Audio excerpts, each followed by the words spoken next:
Boa tarde, doutor Albert, seja muito bem-vindo. Boa Boa tarde, tarde. queridos. Paz seja convosco. Nós estamos aqui para mais uma live da série Aconselhamento Pastoral com o doutor Albert Friesen. E eu quero iniciar compartilhando com vocês um texto. Tem tudo a ver com essa live. O Evangelho de Marcos, capítulo 4, versículo 35. Naquela tardinha, Jesus disse aos discípulos: Vamos para o outro lado do lago? Então eles deixaram o povo ali. Subiram no barco em que Jesus estava e foram com ele. E outros o acompanharam. De repente, começou a soprar um vento muito forte, e as ondas arrebentavam com tanta força em cima do barco, já que ele estava ficando cheio de água. Jesus estava dormindo de trás do barco. Então os discípulos o acordaram e disseram: Mestre, nós vamos morrer. O senhor não se importa com isso? Os discípulos tranquilamente e, de repente, surgiu uma crise. Que eles não iam resistir. Falarmos de crise hoje. Boa tarde, doutor Albert. Seja Boa tarde. bem-vindo. Obrigado. Pastora, escolheu muito bem o seu texto. O texto ele tem tudo a ver com crise. Quando entramos numa tempestade, e no meio desta tempestade, nós não sabemos mais o que fazer para não naufragar, então entramos em crise. Quando entramos numa tempestade, e temos que lutar para sobreviver, mas temos o que fazer, existem recursos, então nós temos um conflito, um problema. Então, o diferencial está justamente aí, não ter mais recursos comumente conhecidos para sobreviver ou viver adequadamente no meio de uma situação. Então, existem N situações contemporâneas que desencadeiam crises. Uma das possibilidades das situações é o divórcio, é o dia em que uma das partes do casamento comunica que está indo embora, ou é o próprio dia quando vai embora. É quando um filho adoece e morre, então não se sabe o que fazer para mantê-lo vivo. Ou também quando existem tragédias de catástrofes naturais. Então, uma tempestade, uma inundação. Em parte, a pandemia ela pode desencadear sensações de crise para as pessoas, aquelas que especialmente dependem do trabalho que agora não pode ser feito, elas podem desenvolver todos os sintomas e sinais de uma crise. E então, a igreja precisa estar preparada para acolher essas pessoas e dar-lhes atendimento e apoio. E entram nessa área os conselheiros, que eu chamo de conselheiros pastorais, né? Para mim, conselheiro cristão é aquele que se fundamenta na Bíblia e na tradição cristã para ajudar. Mas conselheiro pastoral é aquela pessoa que, além da Bíblia e do conhecimento da tradição cristã, utiliza também as informações das ciências humanas, como psicologia, a pedagogia, assistência social. Né? O pastoral ele tenta envolver mais coisas na busca de auxílio. A igreja tem muito a ver com crises. Eu gosto muito de uma definição de Jorge Maldonado, de seu livro Crises e Perdas na Família. Ele diz que crise é um estado temporal de transtorno e desorganização caracterizado por uma incapacidade da pessoa, da família, do grupo social de resolver problemas usando métodos e estratégias que costumeiramente funcionam, né? E que gera um potencial resultado negativo. ou positivo. A crise transforma. Então, temos que lembrar desta definição. É um transtorno que é um estado temporal, desculpa, é um estado curto de tempo, em que haverá confusão, em que as coisas que a gente sabia fazer não funcionam mais, mas que haverá um resultado muito negativo ou ele pode ser muito positivo. E é diferente de crise. Desculpe, de conflito. Porque no conflito ainda conseguimos resolver as coisas pelo que a gente aprendeu e fez. Em termos emocionais, é muito importante saber como ela se desenvolve. A crise, como ela se desenvolve emocionalmente. Uma crise inicia mediante um evento estressante. Algo gera tensão. Pode ser o aviso de uma doença letal, né? De uma doença que não tem cura. Pode ser o comunicado de um oficial de justiça de que uma empresa está falindo, gera estresse. O estresse em si, essa tensão que o ser humano sente, ele existe para desenvolver forças, criatividade. O ser humano perde o sono, ele fica mais irritado, ele faz mais perguntas, ele fica inquieto. O estresse existe para que a gente se mexa, e é bom diante de um problema.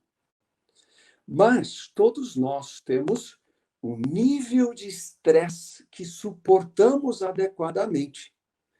Um nível de estresse que também é produtivo. Oi? Saudável.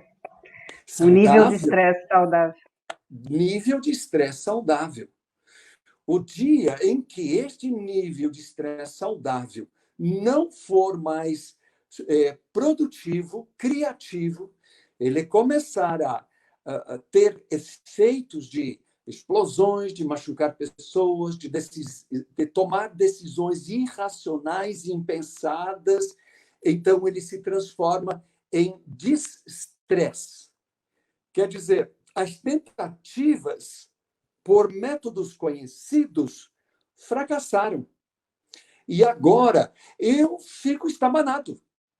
Eu faço coisas sem pensar direito. Eu mobilizo outros recursos que não são racionais, que não são muito racionais, às vezes irracionais. É claro que alguém que está falindo, então faz um empréstimo enorme sem ter pensado como vai pagar, ele está se colocando sob mais estresse ao invés de menos estresse. Pode resolver na hora, mas a longo prazo... Momentâneo. É isto. A longo prazo, a pessoa afunda sempre mais no lodaçal das dificuldades. E ela sabe disso. E com isso, o estresse aumenta, se transformando em distresse. No terceiro nível, a pessoa pode ter tanto estresse que ela começa a perder a razão. Ela não tem mais êxito em praticamente nada e ela pode entrar em colapso. Uma jovem moça que namorou por 7 anos, um daqueles namoros que é mais casamento do que namoro, né? Já era um noivado. Quando ela me procurou no consultório, ela não falava uma frase que fizesse sentido. Não dava para entender. E os pais não conseguiam conversar com ela. E, então, me trouxeram essa jovem de 20 e poucos anos de idade.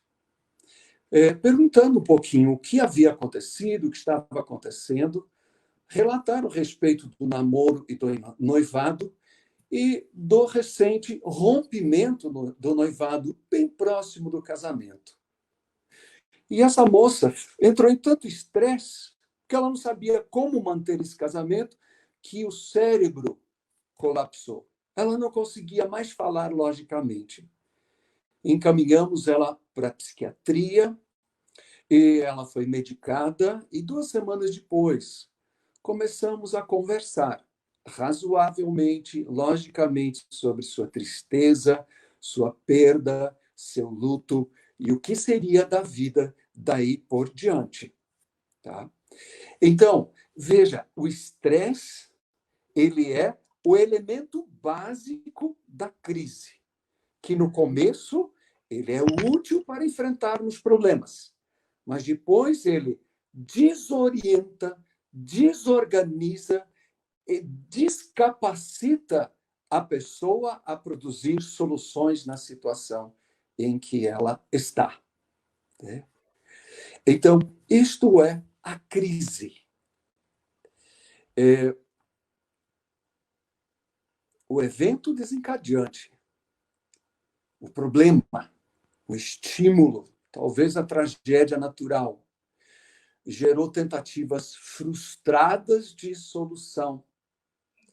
E então há sempre mais tensão e ansiedade que ultrapassam as estratégias, capacidades e conhecimentos para resolver. Então, explode. Não tem mais jeito. E esta explosão chamada crise, ela se manifesta de diferentes formas. Ela pode se manifestar em emoções muito fortes, frequentemente excesso de ansiedade, extrema ansiedade, mas pode haver também desorganização pessoal da vida.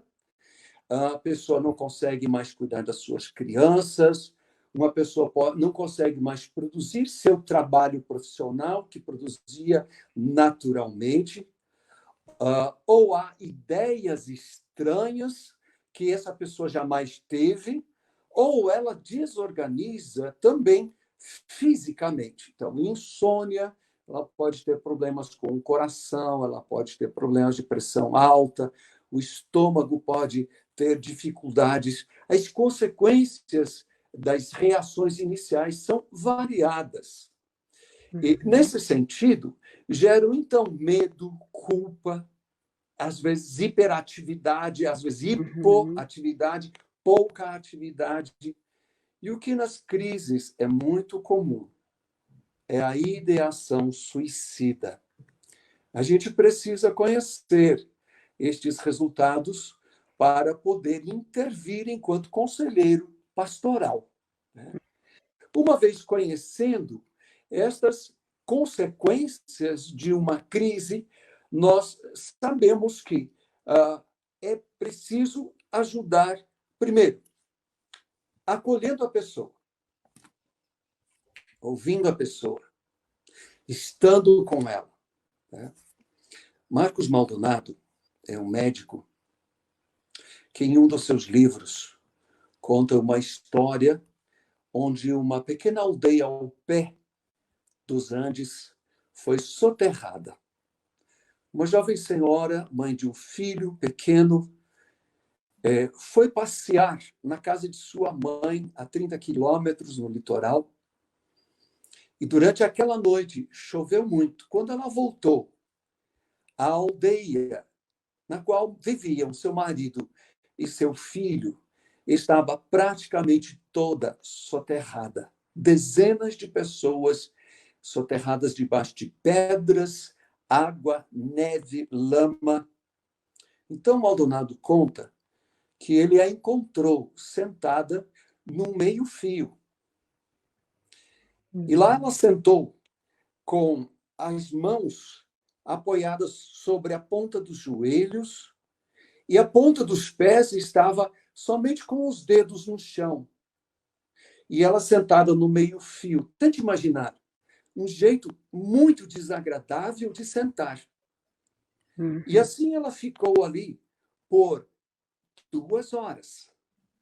Ninguém aguentaria aquilo em estado normal. E as pessoas tinham visto ela, tentado conversar com ela, e ela não dizia nada. Ela estava em estado de choque. Então, o Dr. Maldonado diz que sentou do lado dela, adotou a mesma postura e 15 minutos depois ele estava começando a ter dores de cãibra insuportáveis. Eu estava 2 horas. E ela já estava mais de 2 horas ali. Então, ele disse para ela estas palavras: duele mucho, não? Dói muito, não é? E aí ela relaxou. Ela começou a perceber quanta dor ela sentia no corpo, por sentar daquele jeito, mas por ter perdido o seu marido e o seu filho. E aí começa o acolhimento, a conversa, o choro, o apoio. Então, essa intervenção, ela acontece ouvindo, muito, muito, muito. Às vezes são horas de conversa, muitas vezes um tanto desconexa, como desta noiva que foi deixada no altar, que não pôde casar, né? E elas precisam falar. E o conselheiro, ele tem que estar pronto para tomar providências práticas para ajudar quando há uma desorganização que é perigosa para a pessoa e para outras pessoas. E a partir dali, ele tem que acompanhar a pessoa. A igreja pode acompanhar essa pessoa em crise até 6 semanas em geral. Até 6 semanas, as pessoas normalmente conseguem resolver estas crises com toda esta desorganização mental, situacional, de vida. Muito interessante observar que grande parte das crises elas se resolvem sem que alguém faça nada pelas pessoas, né? Uhum. Mas há algumas pessoas que têm um limiar de frustração baixo, o impacto do que vivenciam é tão elevado que as desestrutura por completo, né? Uhum. Então, a igreja, pastores, conselheiros pastorais, podem oferecer ajuda, no primeiro momento acolhendo, depois orientando, cuidando da pessoa enquanto ela não puder cuidar de si, dos seus filhos, dos seus bens, da sua saúde, depois ajudando na reorientação desta vida, né? Eu imagino um tsunami, onde há dezenas, centenas de pessoas. Aqui no Brasil seria uma inundação, como teve em Tubarão há muitos anos atrás, há poucos anos em Blumenau. Blumenau, né? As pessoas precisam de alguém que as ajude a pensar a sua vida. Quem você tem como parente? Aonde moram essas pessoas? Que recursos sobraram? O que você pode fazer com o que tem, né? O que deveria evitar fazer? Porque as pessoas não conseguem fazer isso. E caminhando assim com elas, até que haja o mínimo de reestruturação e as pessoas mentalmente e espiritualmente consigam novamente orientar os passos de sua vida. Em geral, quando há crises mal elaboradas, quando as pessoas não conseguem mais sair... Mal resolvidas. Mal resolvidas, isso mesmo. Quando depois das normais 6 semanas, a pessoa entra em depressão prolongada, ou ela desenvolve uma doença crônica, ou ela se torna farmacodependente, né? Porque os médicos enchem de ansiolíticos, de Rivotril e essas coisas, ou até exista ameaça de suicídio, ou até, às vezes, conduta delitiva. Há pessoas que não conseguem superar suas crises depois de 4 semanas, então elas começam a fazer coisas que jamais fizeram antes, né? Então, a igreja ela tem este recurso de interferir e ajudar, seja com médicos, com hospital, se precisar, medicamentos, ou quando houver problemas com a lei, inclusive ajudar na proteção dessa pessoa, porque se ela tiver tratamento, ela pode sair e, ainda que meses depois, voltar ao seu estado inicial. Se nós nos tornarmos uma igreja mais terapêutica, crises e as suas consequências podem ser muito bem tratadas. A igreja tem estes recursos. Se ela ouvir a Cristo, se ela obedecer à palavra e amar as pessoas, né? Ouvir a Cristo, obedecer a palavra e amar as Eu acho que são essas as coisas. Vamos conversar um pouquinho a respeito? Vamos, deixa eu só cumprimentar aqui a Claudete Maciel, nossa professora ali de Itajaí, a pastora Marcele Vieira, a pastora Débora Paim, o pastor Anderson Fonseca, o Luciano Ismanioto, o Ronaldo Ferreira, a Lorecido Santos, lá de Chapecó, o professor Alexandre Fernandes, é nosso professor do ITQ daqui, a Jane Capeleto, também minha amiga lá de Chapecó, o Álvaro Alves, Juarez Copani, o Ailê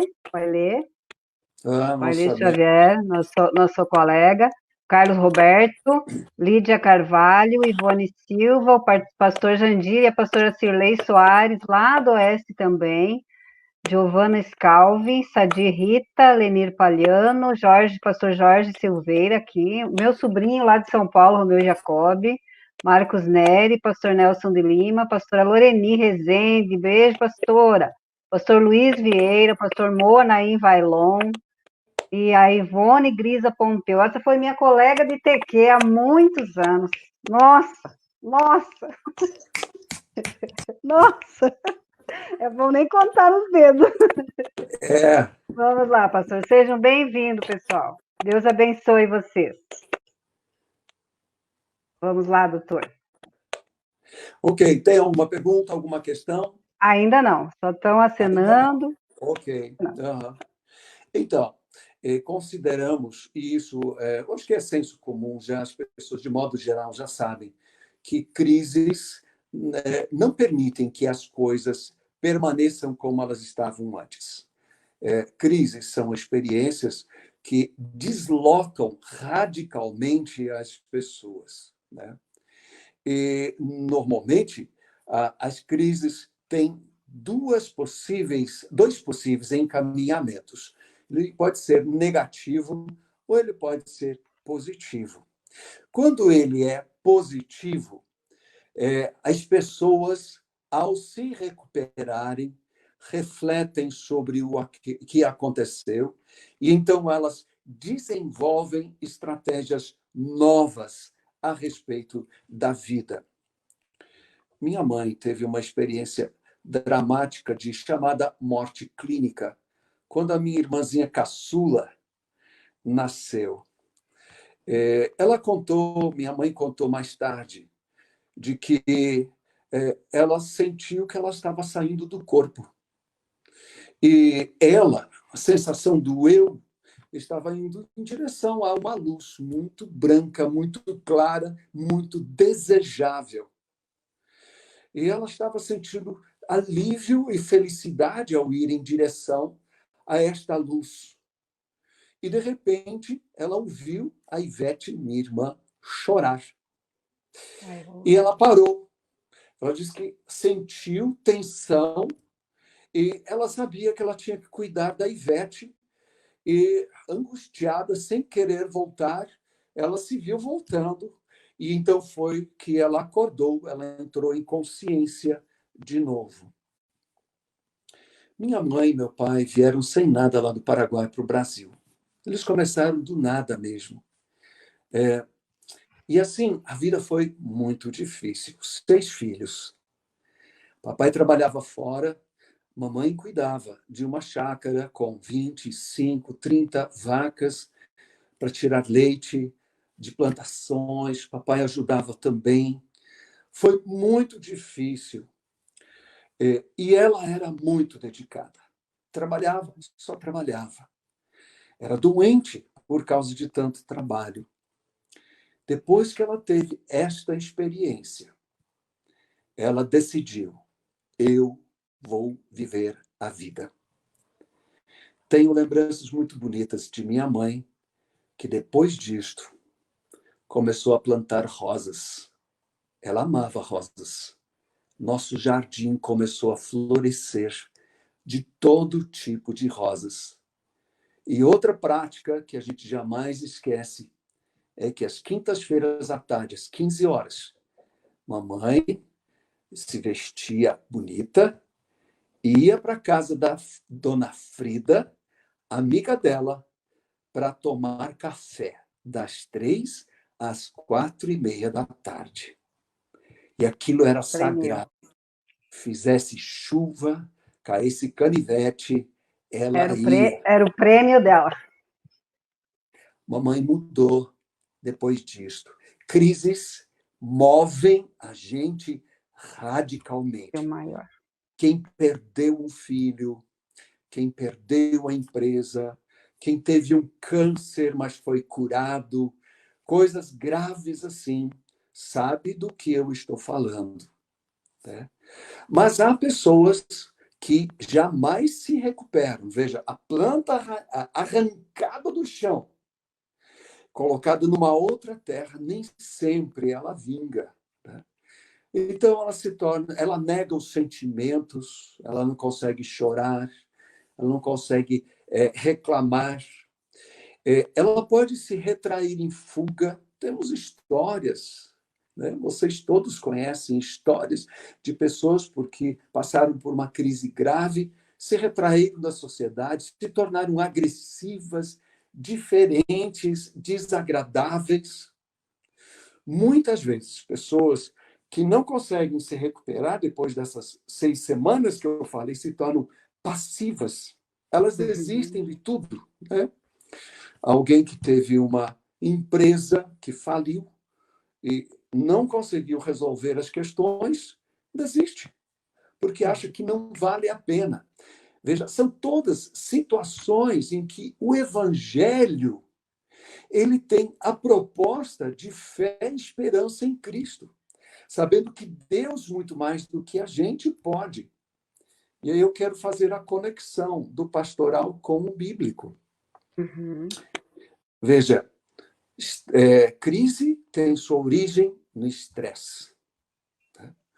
Que é elevado a tanta potência que nós não conseguimos mais resolver ao ponto de que desorganizamos.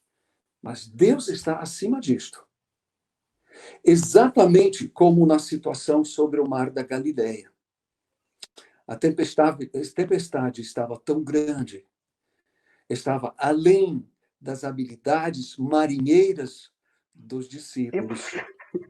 Então, Cristo aquietou esta tempestade. Calmou a tempestade. Ali está o conselheiro bíblico, ali está o conselheiro de fé, ali está a igreja para dizer a mensagem de esperança que Deus pode tudo e nós podemos nele, né?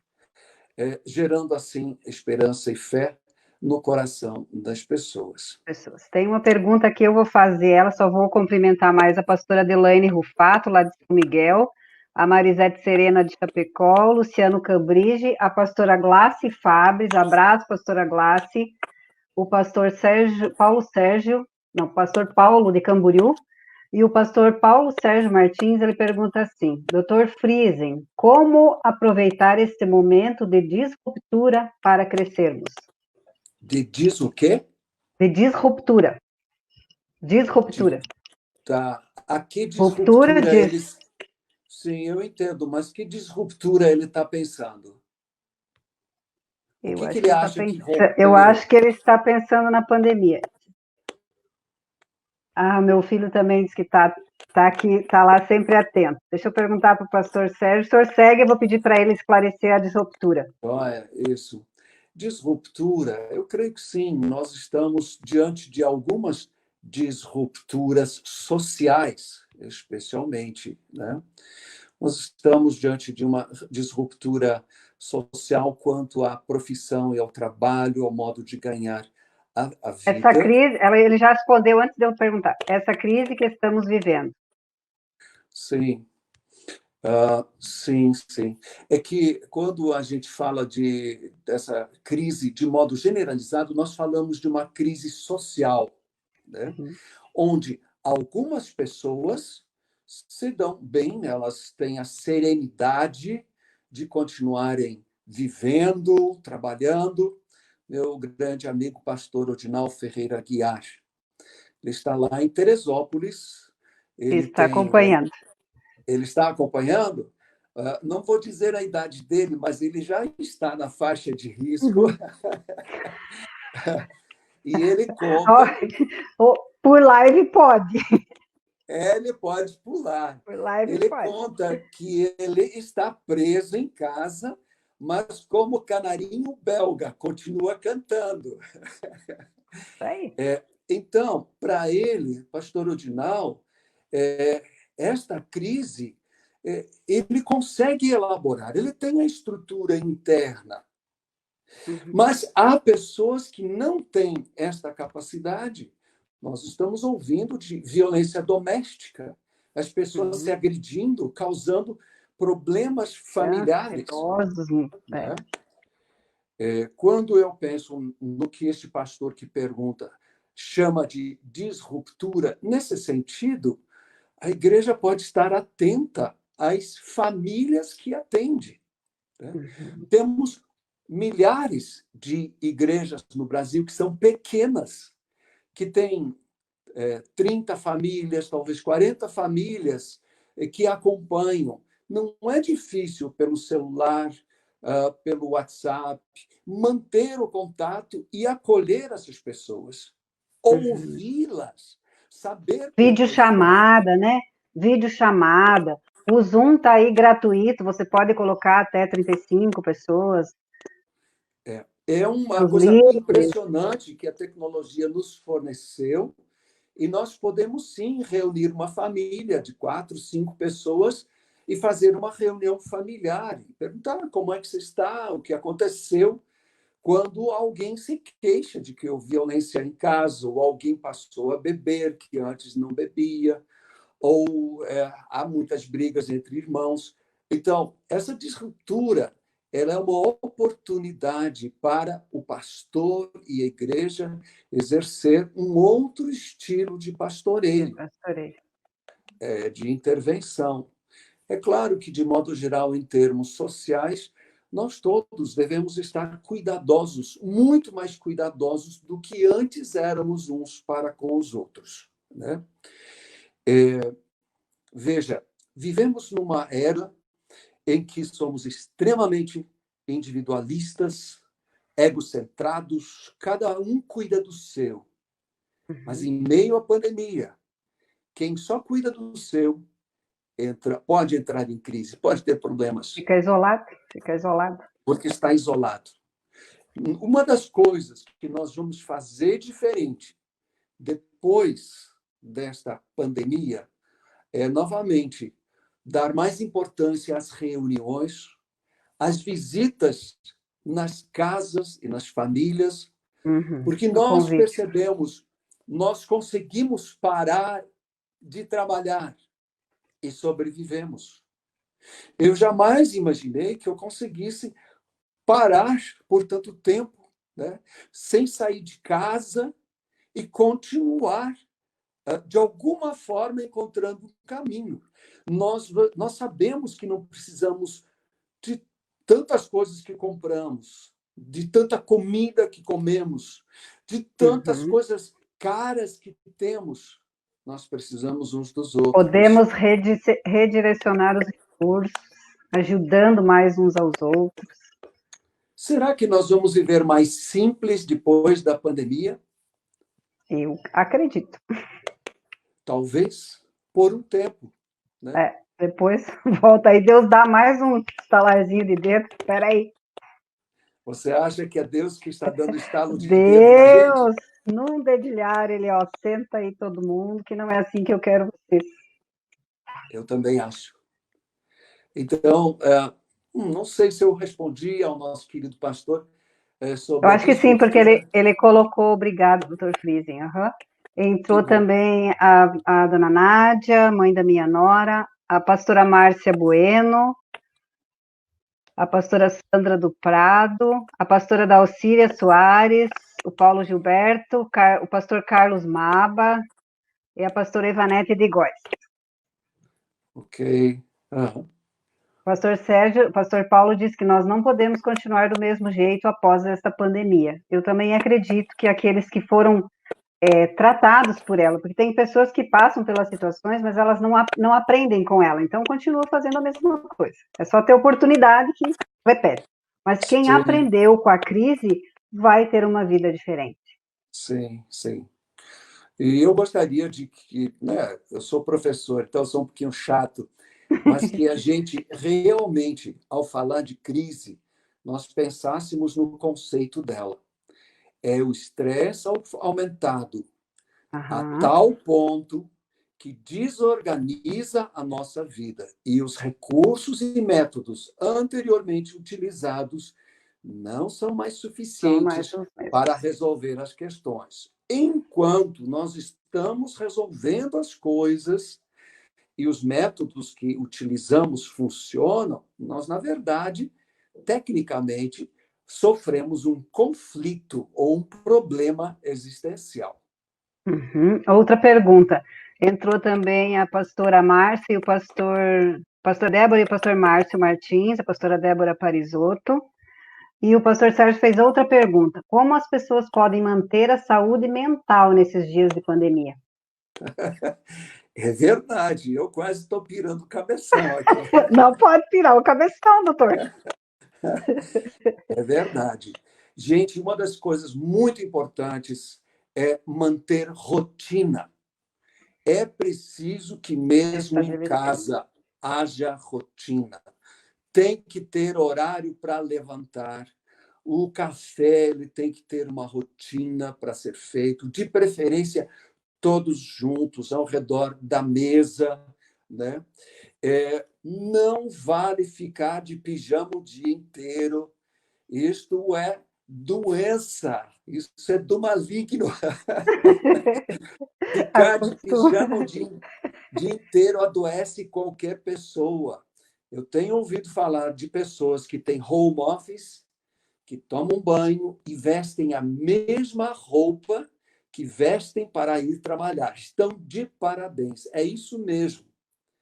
Quem tem home office, quem trabalha em casa, fecha o espaço em que está. Imagina-se na empresa. Durante o dia, ache um tempo para fazer exercício em casa. Existem exercícios muito simples, a internet está cheia de recomendações de exercícios, Uhum. cada um do seu jeito. Eu que estou ficando velhinho, faço do meu jeito. Já fiz a minha corrida hoje, não só falo, eu faço. Hoje eu estava tenso, eu pus o meu tênis, eu corri 45 minutos, meu tênis chiou, estou melhor. Tira um cochilo depois do almoço, toma um cafezinho junto com a família, continua trabalhando. À noite, faça reunião de família, falem, conversem, façam uma coisa boa. A saúde mental permanece. Liguem para alguém, vejam como os familiares estão. Tá? Ninguém precisa pirar o cabeção. Faz videochamada sem avisar, é muito legal. Ah, é? Principalmente com a Também família. é Principalmente com a família. interessante. Sim. Também quero mandar um abraço para o Júlio César, para o Lucas Carvalho de Souza, lá do Oeste também o Lucas, para o Almir Anchal, lá de Chapecó, Noeli Inês, lá de Caçador, boa tarde, Noeli, seja bem-vindo. O pastor Sérgio está rindo ali com as suas respostas, tem que fazer um curso com o doutor Albert, pastor Sérgio, o senhor ri de verdade. Tá bom. Doutor Albert, eu recebi essa semana um módulo grátis do refúgio, eu vou estar postando no grupo dos nossos pastores. Eu não sei quantas vagas tem, quem chegar primeiro, eu acho que é contemplado. Deve ser uma introdução ao aconselhamento, né? Estamos desenvolvendo. é, Quantos minutos ainda temos? Tem uns 10. Podem. Então, há muitos anos, eu iniciei na formação de conselheiros leigos em igrejas. Eu sempre acreditei nesse potencial de pessoas que não são pastores, que não são teólogos, mas que estão lá na igreja e que têm um ouvido e um coração para acolher outras pessoas. Então, propus treinar essas pessoas. Ajudei algumas igrejas aqui em Curitiba, a coisa tomou forma e tamanho, e desenvolveu-se o que a gente chama hoje de treinamento em aconselhamento pastoral. É um curso de 7 módulos, 20 horas cada módulo, e eu treinei pessoas pelo Brasil inteiro, de Porto Alegre a Manaus. Por fim, esse grupo, esse treinamento, ele se tornou interdenominacional, reuníamos pessoas em Curitiba, em outras cidades, de todas as igrejas, e atualmente o treinamento em aconselhamento pastoral está sendo transformado, já está transformado num curso EAD. Então, ele está sendo propagado, como você disse, pelo Refúgio Restauração Familiar, Centro de Restauração Familiar. Já temos 4 módulos totalmente prontos, e o primeiro módulo está à disposição gratuitamente para quem se inscrever. A secretaria me informou hoje, temos 35 pessoas inscritas de ontem para hoje, e o máximo são 50 pessoas. Então, as primeiras pessoas que chegarem... Eu compartilhei com os professores que eu fiz a reunião, então... Mas igual eu vou colocar. Quem conseguir, se inscreve, né? Joia. Os outros módulos daí serão vendidos, você pode obter mediante R$ 99,00, e assim fazer o teu curso completo de 7 módulos. Outra coisa que eu tenho pecado com o senhor, e agora o senhor estava falando aí, eu me lembrando, poxa vida, eu tenho os livros dele, está lá no outro quarto e eu não peguei nenhum, né? Então, o doutor Albert tem o Caniço Quebrado. Isso, Caniços Quebrados é um livro de restauração de pastores e líderes que caíram, né? Escrevi junto com o pastor Odinal Aguiar, e nós estamos justamente no processo de transformá-lo num livro para vender pela Amazon. Ele acabou... Num e-book? Um e-book, sim, sim. É mais barato e é mais fácil. Ele acabou em espécie, então, em um mês, mais ou menos, ele vai estar na Amazon, eu vou anunciá-lo. O outro é Cuidando do Ser, um livro de aconselhamento pastoral. Um terceiro livro, vocês podem pedir para mim mesmo,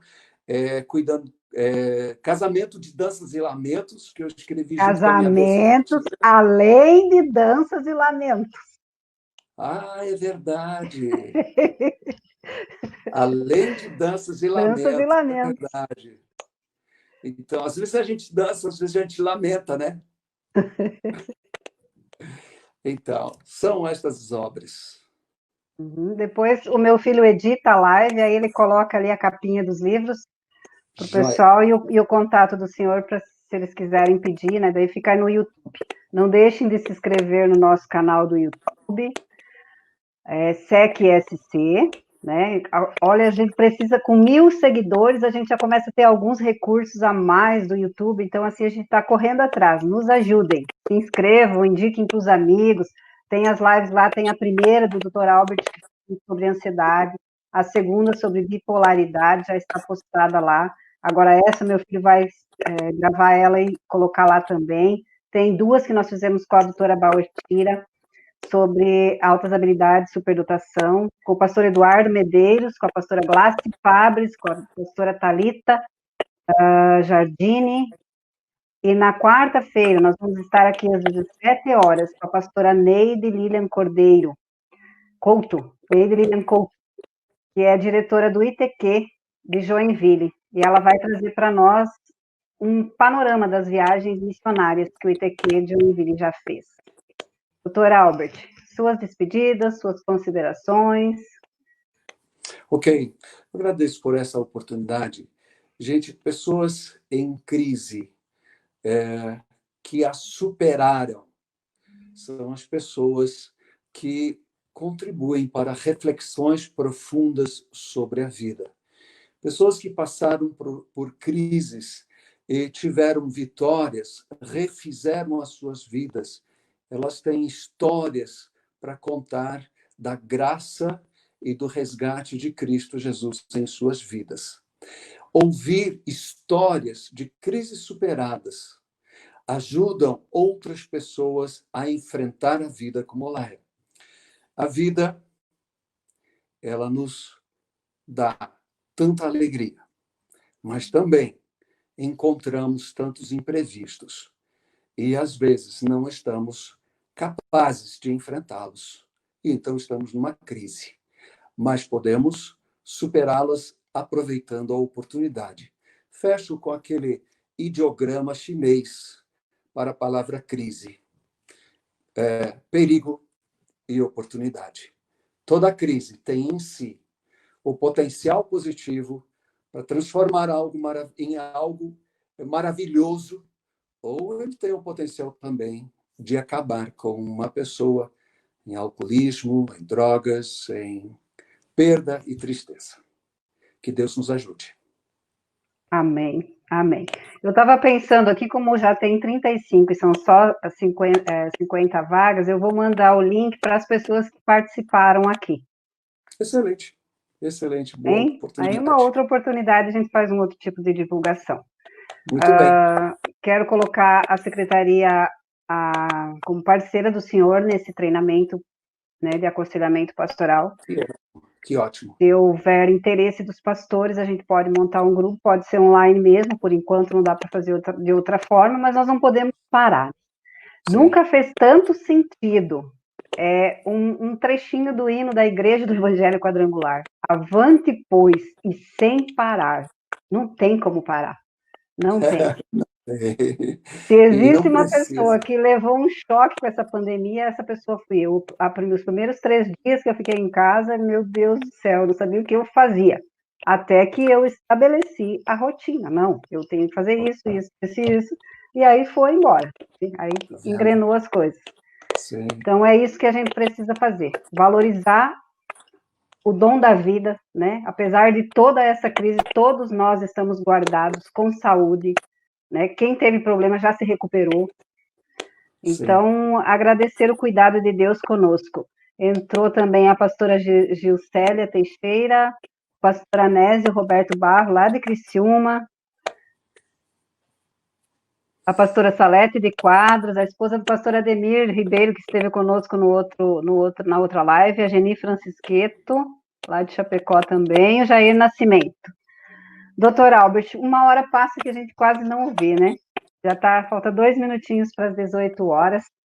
Eu quero agradecer mais uma vez a sua disponibilidade. No dia 6 de junho, o doutor Albert volta conosco, né? Na outra live vai ser a pastora Mariela Fabres.